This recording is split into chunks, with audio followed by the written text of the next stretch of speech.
Il y a quelques années, j'ai vécu une expérience qui m'a changé la vie lors d'une réunion de Sainte-Seine questionnée dans notre paroisse d'origine en Arizona. Alors que la prière de Sainte-Seine mentionnait notre disposition à prendre sur nous le nom de Jésus-Christ, le Saint-Esprit m'a rappelé que Jésus a de nombreux noms. Cette question s'est imposée à moi. Lequel des noms de Jésus dois-je prendre sur moi cette semaine? 3 des noms de Jésus me sont venus à l'esprit et je les ai notés. Chacun de ces 3 noms faisait référence à des vertus chrétiennes que je voulais développer plus pleinement. Au cours de la semaine qui a suivi, je me suis concentré sur ces 3 noms et j'ai essayé de progresser dans les vertus et les caractéristiques qui y étaient associées. Depuis, j'ai continué de me poser cette question dans le cadre de mon culte personnel. Lequel des noms de Jésus devrais-je prendre sur moi cette semaine? Le fait de répondre à cette question et de m'efforcer de progresser dans les vertus chrétiennes associées à chaque nom a été une bénédiction pour moi. Dans sa grande prière d'intercession, Jésus a exprimé cette vérité importante.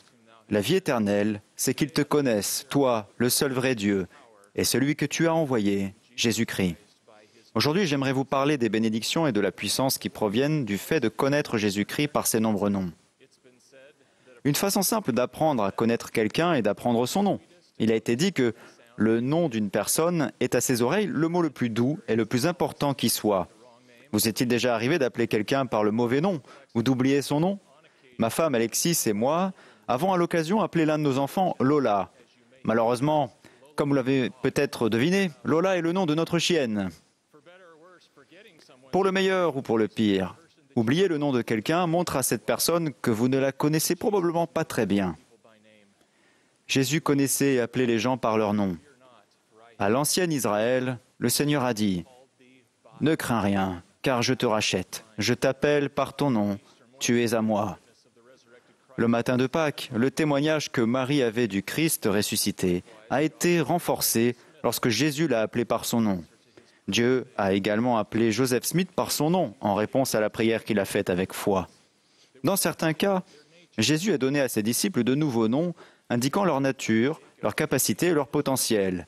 Jéhovah a donné à Jacob le nom d'Israël, qui signifie « celui qui l'emporte avec Dieu » ou « laisse Dieu prévaloir ».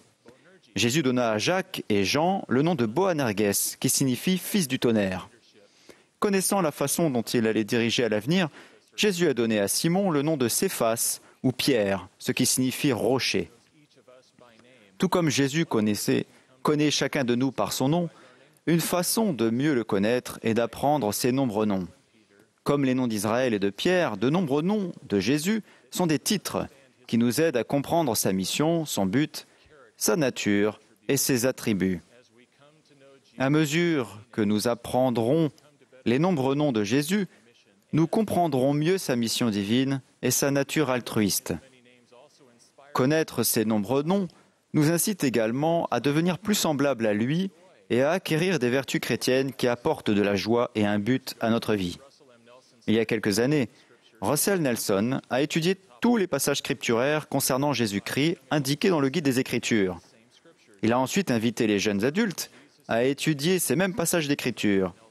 Concernant les nombreux noms de Jésus, le président Nelson a déclaré « Étudiez tout ce qu'est Jésus-Christ en cherchant vigoureusement et par la prière à comprendre ce que chacun de ces divers titres et noms signifie personnellement pour vous. » Suite à l'invitation du président Nelson, j'ai commencé à dresser ma propre liste des nombreux noms de Jésus.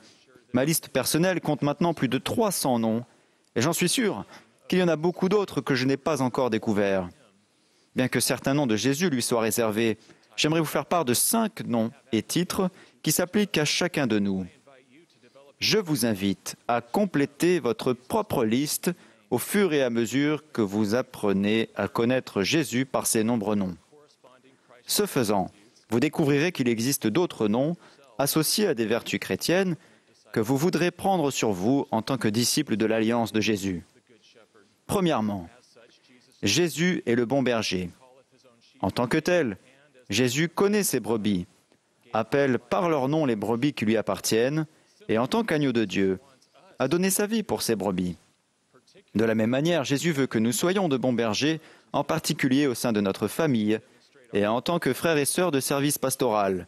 Une façon de montrer notre amour pour Jésus consiste à paître ses brebis.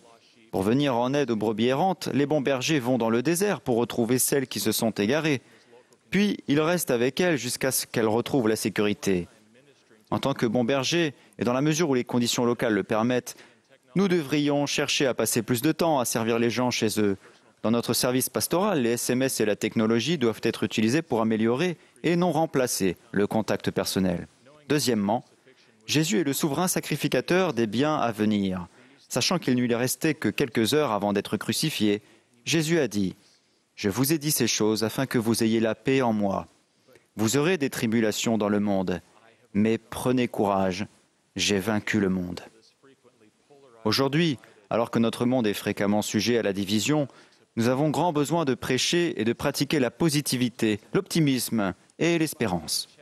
Malgré toutes les épreuves de notre passé, la foi est toujours tournée vers l'avenir. Elle nous remplit d'espérance et nous permet de répondre à l'invitation de Jésus à prendre courage. Vivre joyeusement l'Évangile nous aide à devenir des disciples des biens à venir. Un autre des titres de Jésus est qu'il est le même hier, aujourd'hui et éternellement. La constance est une vertu chrétienne. Jésus a toujours fait la volonté de son Père et son bras est constamment étendu pour nous sauver, nous aider et nous guérir. En faisant preuve de plus de constance dans notre façon de vivre l'Évangile, nous deviendrons plus semblables à Jésus. Bien que le monde soit amené à connaître de grandes fluctuations dans ce qui est considéré comme étant populaire, alors que les gens sont emportés à tout vent de doctrine, faire preuve de constance dans notre façon de vivre l'Évangile nous aide à être fermes et immuables face aux tempêtes de la vie. Nous pouvons aussi faire preuve de constance en acceptant l'invitation de Président Nelson à réserver du temps pour le Seigneur. Une grande force spirituelle provient de choses petites et simples, comme le fait de s'efforcer d'avoir des habitudes saintes et des traditions justes en termes de prière quotidienne, de repentance, d'étude des Écritures et de service aux autres. Quatrièmement, Jésus est le Saint d'Israël. La vie de Jésus est un modèle de sainteté. En suivant Jésus, nous pouvons devenir saints en Israël. Nous progressons en sainteté en nous rendant régulièrement au temple, où l'expression « sainteté au Seigneur » est gravée au-dessus de chaque entrée.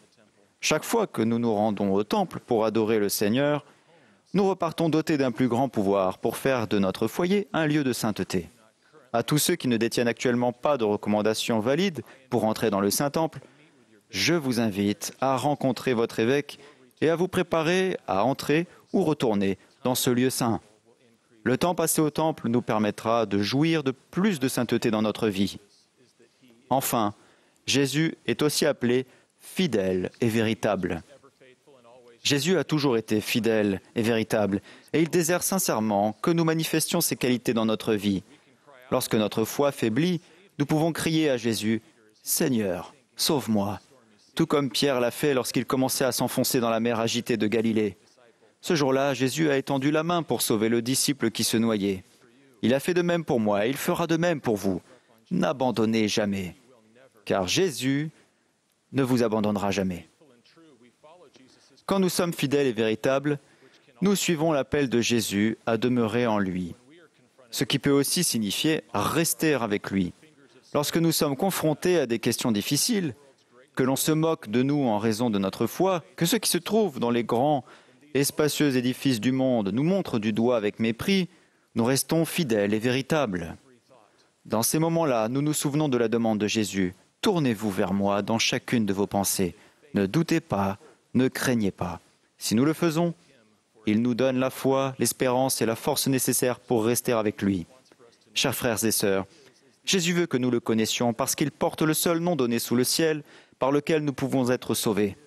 Jésus est le chemin, la vérité et la vie, et nul ne peut retourner au Père si ce n'est par lui. Jésus est le seul chemin. C'est pour cette raison que Jésus nous appelle en disant « Venez à moi, suivez-moi, marchez avec moi et apprenez de moi. » De tout mon cœur, je rends témoignage de Jésus-Christ, qu'il vit, qu'il vous aime et qu'il vous connaît par votre nom. Il est le Fils de Dieu, le Fils unique du Père. Il est notre rocher, notre forteresse, notre bouclier, notre refuge et notre libérateur. Il est la lumière qui brille dans les ténèbres. Il est notre Sauveur et notre Rédempteur. Il est la résurrection et la vie. Mon désir le plus cher est que vous connaissiez Jésus par ses nombreux noms et que vous deveniez semblable à lui en appliquant ses attributs divins à votre vie. Au nom de Jésus-Christ. Amen.